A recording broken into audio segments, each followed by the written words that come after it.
Mwana wane kira nkuburire kira. Mwana wane kira nkuburire kira. Zebiane kira nkuburire kira. Wandu ini wante miribukanga. Malinye ni wante miribukanga.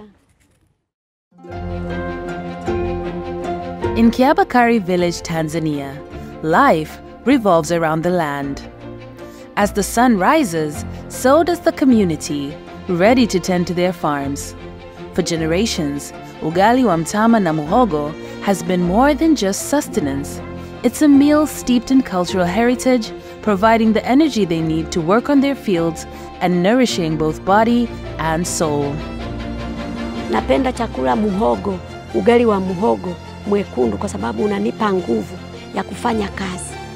Mimi kama baba wa familia, hakikisha kwamba familia inakula mlo bora wa kuzingatia mazao yale nayo yalima. Kwa mfano huwa kuna matunda, mboga za majani, udaga kama huo na mtama, ili kusudi watoto na familia kwa ujumla iweze kupata mlo bora.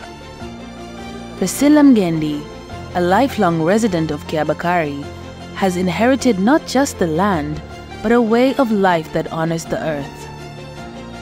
This deep connection with the land, passed down from her grandparents and parents, has taught her the value of sustainable farming practices. Today, Priscilla will guide us through the process of preparing ugali wa mtama na muhogo alongside other side dishes.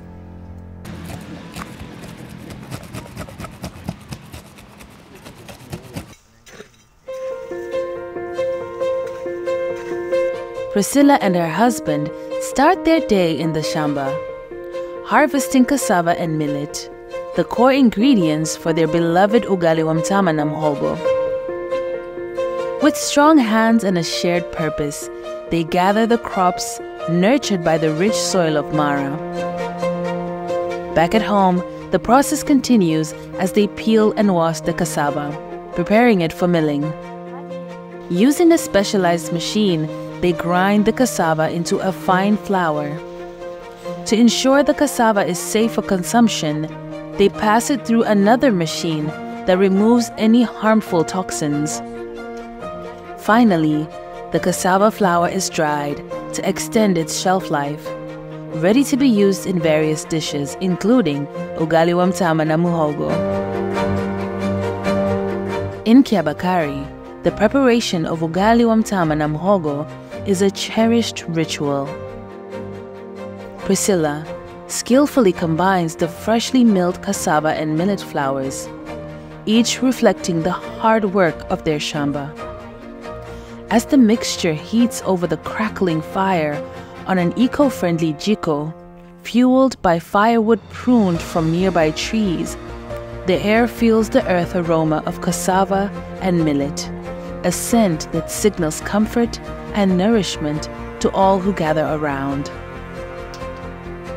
The ugali thickens, becoming a symbol of sustenance that will carry the family throughout the day.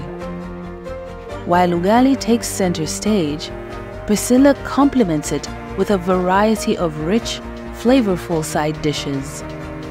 She gathers kunde leaves from her shamba, carefully preserving the uncooked leaves by washing them in hot water and drying them, an age-old method that keeps them up to 6 months.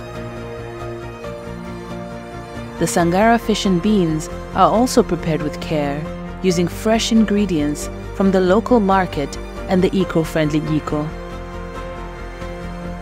Each side dish adds its unique flavor to the meal, with the tender kunde leaves providing a slightly bitter contrast, the sangara fish offering a savory richness, and the beans adding a hearty texture, all a testament to the region's abundant resources.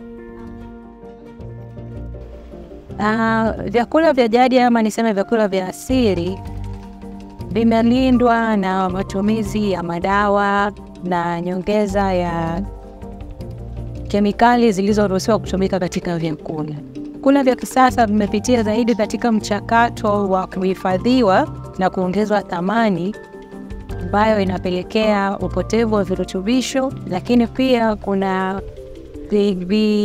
kuna kemikali nyingine ambazo zinaongezwa kwa lengo la kuvihifadhi hivi vyakula viweze kukaa kwa muda mrefu, ambazo matumizi yake kwa muda mrefu yana madhara kwa afya ya binadamu, ikiwemo kuongeza hatari ya kupata magonjwa sugu yasiyoambukiza. Jamii imehamasika kutumia chakula cha jadi zaidi. Kwa hiyo tunahamasisha jamii ilime zaidi kiasili. Kwa maana hatutumii yale madawa ya viwandani sumu sana, tunasema organic, ule uasilia. Kwa mmea unaweza kujitibu na mmea mwingine kadri utakavyovichanganya vizuri shambani. Kwa hiyo ni elimu tunaitoa kwa wakulima wetu pia. Kwa hiyo sasa unakuta kile kizuri kinajiuza. Kuna watu wanakuja, wateja wanakuja mpaka nyumbani kutafuta kile chakula kilipo. As the meal is served, ugali wa mtama na mhogo takes its rightful place at the center of the table. Surrounded by kunde, sangara fish, and beans, it represents the fruits of their labor and the deep connection between the people of Kiabakari and their land. As the family gathers around, the meal becomes a moment of connection, where stories are shared and bonds are strengthened over the food that nourishes both body and spirit. This simple yet profound dish is a legacy, passed down through generations, feeding not only the body, but also the soul of the Kiabakari community. As we embrace modern life, let us also cherish and protect the practices that have sustained communities like Kiabakari for generations, a reminder of the importance of preserving these time-honored traditions.